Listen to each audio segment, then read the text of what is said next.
All right, take a look at question 6 from July of 2011, community property.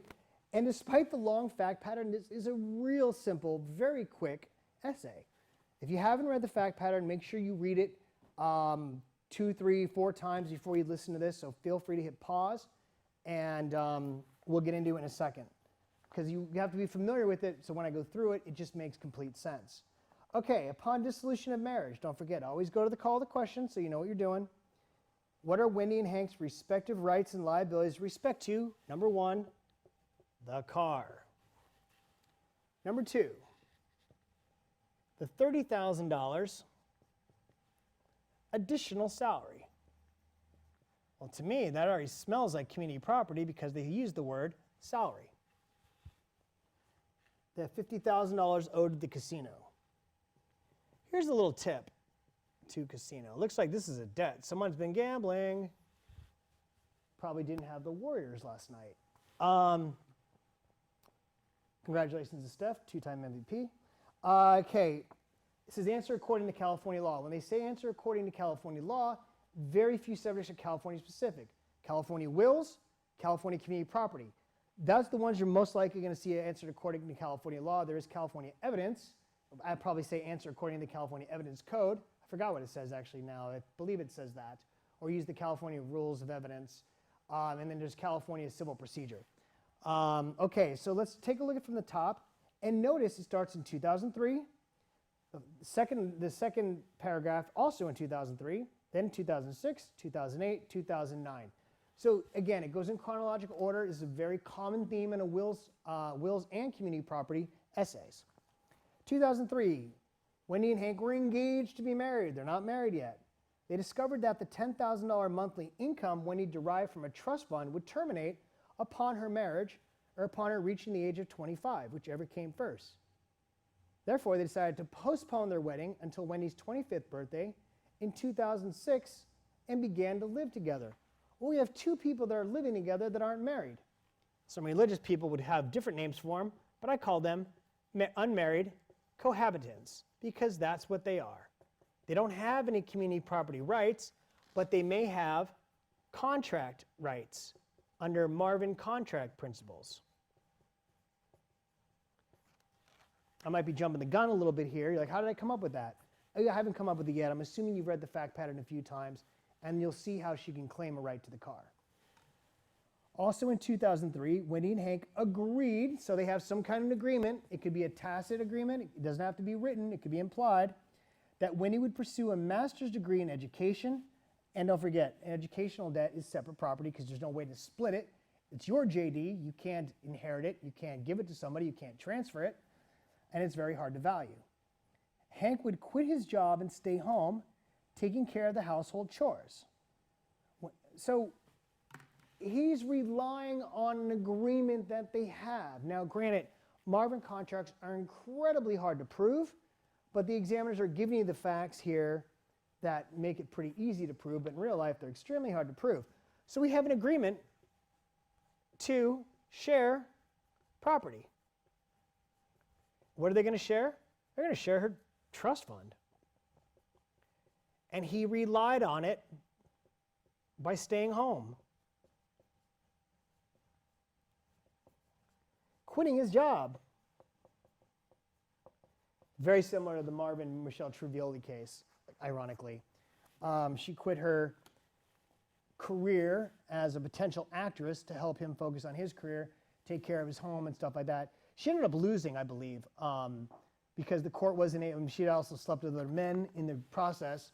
The court found that there was no agreement.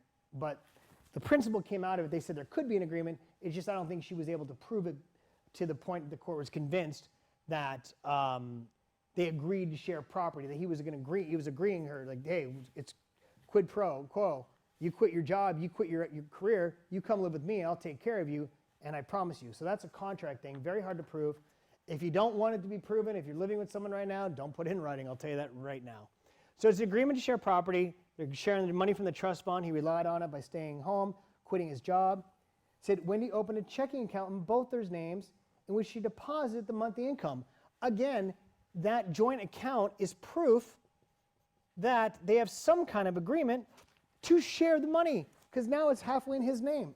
If I was him, first thing I would do is take the money out and go to the casino. Whoops, he already did that. Okay. So Wendy used the funds in the checking to pay for living expenses for Hank and herself. Again, showing an intent to take care of him, that there's an agreement that they would share the money. Wendy also used the funds in the checking account to buy a car. She put title in both their names. Again, title to the car, both names.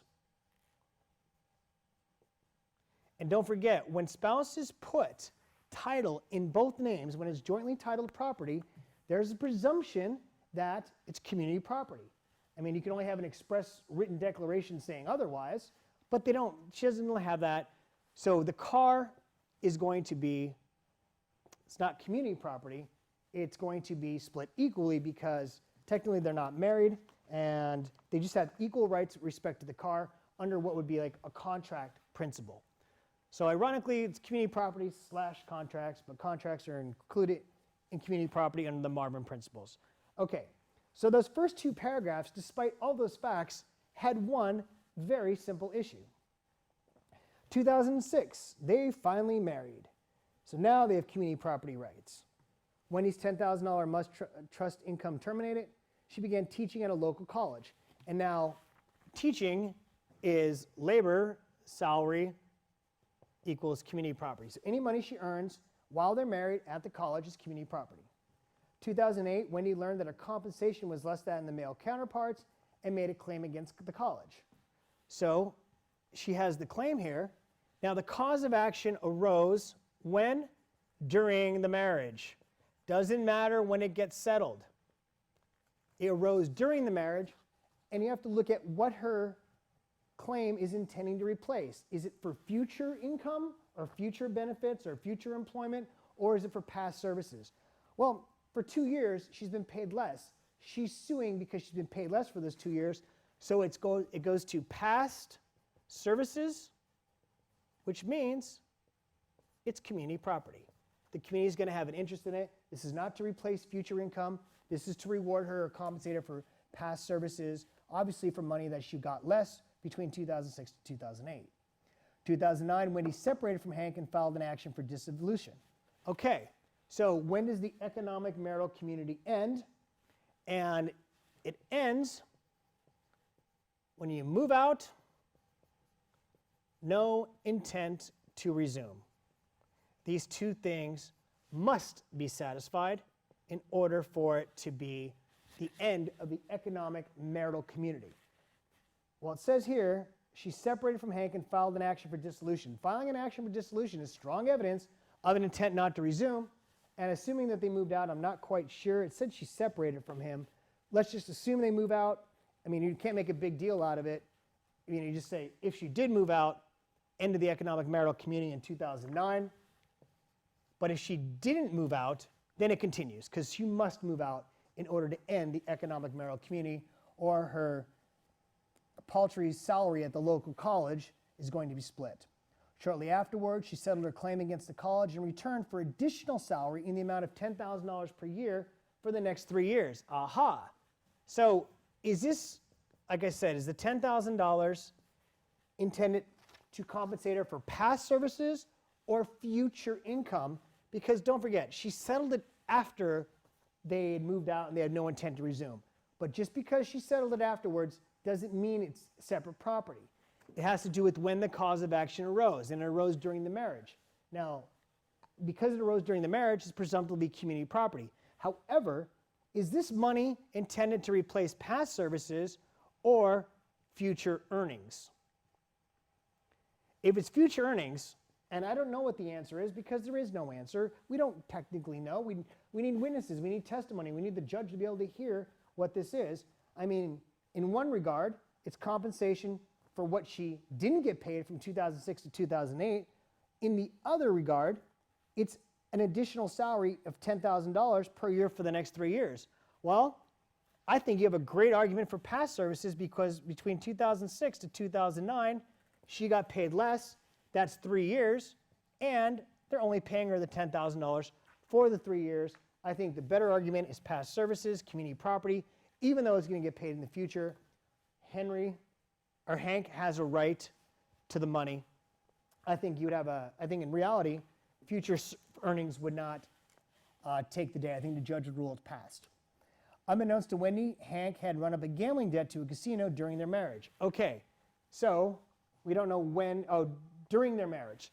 So the $50,000 at the casino, it said during the marriage. So debts during the marriage. And of course, the debtor, which is H, his separate property, is going to be available. I mean, his separate property is going to be liable for it. And then let's see here. So he owed him $50,000. So when the debt is incurred during the marriage, all the debtor's separate properties and all of the community property is liable. So we know that Hank's separate property is, because it was during the marriage, the community property is also liable. Of course, her separate property is not liable unless it was for necessities, but I think you're going to have a hard time saying that gambling is a necessity. Clearly, it's not defined as a necessity. So because he ran up the debt during their marriage, it's all of his separate properties on the hook, and all the community property is liable, but Wendy's separate property is not liable. Also, the court's likely to assign this debt solely to Hank because it was not for the benefit of the community, so it's going to be assigned to the spouse who incurred the debt. So the debt's likely going to have to be strictly Hank's. His separate property and all the community property is liable. She'll end up paying for it, actually, with her salary. And there you go. That's the money that goes to the casino. I think the call to question said, what are their rights to the money owed? Well, the community property is liable and his separate property is liable. Okay, upon dissolution, what are Wendy and Hank's rights and liabilities with respect to the car? Again, they weren't married at the time. They were unmarried cohabitants. They had an agreement to share property. Her conduct clearly shows that by putting a bank account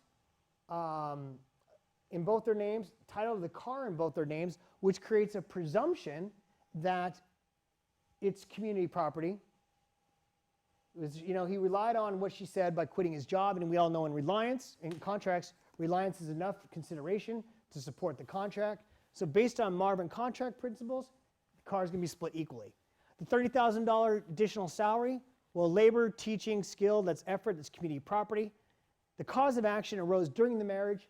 It's community property, even though it was paid after the marriage. The cause of action arose during it. The cause of action was between 2006 to 2009, which technically looks like it's to replace past services, not future earnings, which would be separate property. Past services are community property, and therefore Hank would have a right to half of the $30,000. He gets $15,000. And for the casino, that happened during the marriage, so Hank's separate property is on the hook, and of course all the community property is, but not Wendy's separate property. And that's it. For a long fact pattern, very simple essay with almost no issues. I mean, 4 issues, but then again, I'll give you a little tip. Question 6 tends to be pretty much of an easier essay. Well, you can't use that rule of thumb all the time, but whenever I see a real short answer, I'm like, that must be question 1 or question 6. It's kind of what the examiners tend to do. Don't write that in stone. It is what it is. Know these principles, understand the law, and you'll kick ass in the bar. Thanks a lot.